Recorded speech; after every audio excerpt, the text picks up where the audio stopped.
Now looking at formal charges. So formal charges are very helpful because they will help you identify if the structure is the most stable, because sometimes there are different ways to draw different structures.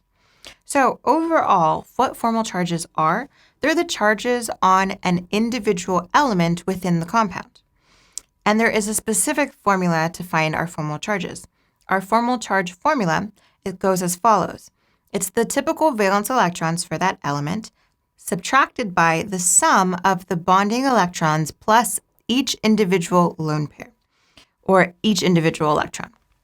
So we'll go over how to do that. And then overall, all of our formal charges will add up to the overall charge of the compound.